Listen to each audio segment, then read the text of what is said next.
Big hello to my YouTube family, welcome back to my channel వదినా మరదల్స్ limitless. ఈ రోజు మనం ఉజ్జయిన్లో ఉన్నామండి. నర్మదా నది పుష్కరాల కోసమని మేము ఉజ్జయిన్ రావడం జరిగింది. 12 జ్యోతిర్లింగాల్లో 3వ జ్యోతిర్లింగమైన ఉజ్జయినిలో ఉన్న మహాశివుడు మహాకాళేశ్వరుడిగా భక్తులకి దర్శనమిస్తున్నాడు. ఈ దేవాలయం భారతదేశం మధ్యలో ఉన్న మధ్యప్రదేశ్ అనే రాష్ట్రంలో ఉజ్జయిని నగరంలో ఉంది. ఒకప్పుడు ఈ నగరాన్ని అవంతిక అని పిలిచేవారట. రాను రాను అది ఉజ్జయిని నగరంగా మారింది.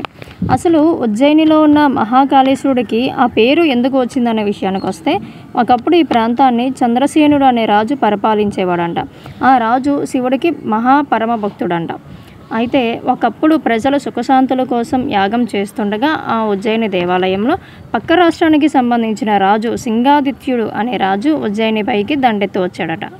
అప్పుడు చంద్రసేనుడు ఆ యొక్క శత్రురాజు నుంచి నా యొక్క రాజ్యాన్ని నన్ను నువ్వే కాపాడే స్వామి అని చెప్పేసి శివయ్యను వేడుకోగా, శివుడు మహాకాళేశ్వరుని అవతారంలో వచ్చి ఆ యొక్క సింగాదిత్యుడు అనే శత్రురాజుని అంతమొందించాడని ఇక్కడ చరిత్ర చెబుతున్నది. అప్పటి నుంచి ఇక్కడ ఉన్న శివయ్యను మహాకాళేశ్వరునిగా భక్తులకు దర్శనమిస్తున్నారు.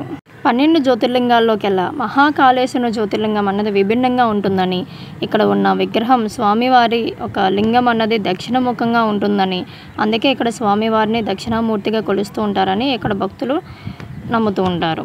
అలాగే మనకి ఇక్కడ చూసినట్లయితే ఉజ్జయిని దేవాలయం అనేది 3 అంతస్తులు కనిపిస్తూ ఉంటుందండి. మొదటి అంతస్తులో మనకి మహాకాళలింగంగా, రెండవ అంతస్తులో ఓంకారలింగంగా, ఆ పైన ఉండే 3వ అంతస్తులో నాగేంద్ర స్వరూపమైన లింగంగా భక్తులకు దర్శనమిస్తుంటారు. నాగేంద్ర లింగం అన్నది నాగపంచమి రోజు మాత్రమే భక్తులకు అనుగుణంగా ఓపెన్ చేస్తూ ఉంటారట. అలా చెప్పుకుంటూ పోతే మనకి దేవాలయంలో ఎన్నో వింతలు అయితే కనిపిస్తూ ఉంటాయి. అందులో ఒకటిగా ప్రతి సంవత్సరం వర్షాకాలం ముందర ప్రజున్యానుష్ఠానం అనే ఒక అనుష్ఠానం చేస్తారట. అది పూర్తవ్వగానే ఆకాశంలో నల్లటి మబ్బులు అలుముకొని చాలా పెద్ద వర్షం అనేది కురుస్తూ ఉంటుందంట. ఇప్పటికీ కూడా ఆ తంతు అన్నది నిర్వహిస్తున్నారట.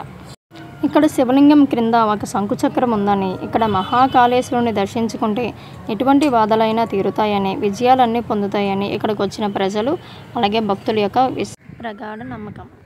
మెయిన్ దేవాలయం పక్కనే మనం చూసినట్లయితే 12 జ్యోతిర్లింగాల్లోకెల్లా అన్ని దేవాలయాల యొక్క నమూనా గుడులు అనేది మనకి ఇక్కడ దర్శనమిస్తూ ఉంటాయండి. అవి చూసినట్టు మాకు చాలా హ్యాపీ అనిపించింది. చిన్నప్పటి నుంచి అనుకునే వాళ్ళం, ఎందుకు జ్యోతిర్లింగాలు ఒక్కొక్కటి ఒక్కొక్క రాష్ట్రంలో ఉంటాయి, అన్నీ ఒక దగ్గర ఉంటే బాగుంది కదా అని. బట్ మేము ఇక్కడ చూసిన తర్వాత అరే భలే ఉంది అనిపించింది. అన్ని జ్యోతిర్లింగాలు ఒకే దగ్గర మనం దర్శనం చేసుకోవచ్చు. ఇక్కడ ముఖ్యంగా కేదార్నాథ్, మనం అయితే కేదార్నాథ్ వెళ్ళడానికి చాలా అంటే చాలా కష్టం ఉంటుంది కదా. బట్ యాజ్ ఇట్ ఈజ్ కేదార్నాథ్లో గుడి ఏ విధంగా అయితే ఉంటుందో అదే నమూనాలో మనకి దేవాలయం అన్నది ఇక్కడ కట్టారు. అలాగే 12 జ్యోతిర్లింగాల యొక్క దేవాలయాలు మనం ఇక్కడ చూడొచ్చు. పక్కనే మనకి దేవాలయం పక్కనే మహాకాల్ కారిడార్ అన్నది కొత్తగా కన్స్ట్రక్షన్ అయితే చేస్తున్నారు. ముఖ్యంగా డే టైం మనకి ఇది ఎంత అందంగా కనిపిస్తుందో, నైట్ టైం ఆ యొక్క లైట్ కాంతుల్లో అంతే అందంగా కనిపిస్తుంది. అసలు రెండు కళ్ళు చాలా అన్నట్టుగా ఆ యొక్క ప్రదేశం అనేది కనిపిస్తుంది మనకి నైట్ టైం చూసినట్లయితే. అది కూడా మీ అందరికీ చూపించాలనే ఉద్దేశంతో మేము నైట్ టైం కూడా వెళ్ళి ఒక లైటింగ్ కాంతుల్లో దేవాలయం ఏ విధంగా కనిపిస్తుంది, ఆ పక్కన ఉన్న కారిడార్ అన్నది ఎంత అందంగా కనిపిస్తుంది అన్నది షూట్ చేయడం అయితే జరిగిందండి. ఖచ్చితంగా వీడియో అయితే పూర్తిగా చూడండి, ఎక్కడ స్కిప్ చేయొద్దు.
దీపాల కాంతుల్లో ఈ యొక్క దేవాలయం ఎంత అందంగా కనిపించిందో.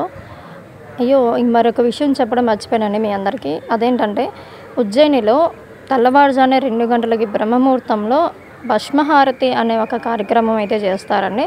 అది అప్పుడే చనిపోయిన వారి చితాభస్మంతో, అప్పుడే చనిపోయిన వాళ్ళ శవం బూడిదతో అయితే స్వామివారికి మొదటిగా పొద్దున్నే బ్రహ్మముహూర్తంలో అభిషేకం చేసిన తర్వాతనే మిగతా పూజా కార్యక్రమాలు అయితే జరుపుతారట.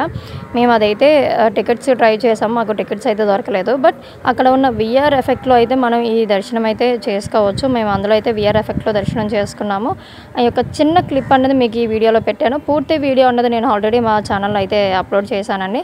ఆ యొక్క వీడియో లింక్ అనేది కూడా నేను కామెంట్ సెక్షన్లో అలాగే డిస్క్రిప్షన్లో కూడా ఇస్తాను. మీరు ఒకసారి వెళ్ళి ఆ వీడియో పూర్తిగా చూస్తే మీ అందరికీ అర్థమవుతుంది. మాతో పాటు మీరు కూడా స్వామివారి దర్శనం చేసుకుంటారని ఈ యొక్క వీడియో తీశానండి. మా తపనంతా కూడా మేము చూసిన ప్రదేశాలన్నీ, మేము చేసుకున్న దర్శనం అవన్నీ కూడా మీ అందరికీ కలగాలని, ఆ స్వామివారి దయాకృపాలు మీ అందరి మీద కూడా ఉండాలని చెప్పేసి ఈ వీడియో అయితే మీ అందరి ముందుకు తీసుకొస్తున్నామండి. ఖచ్చితంగా నచ్చితే కనుక లైక్ చేయండి.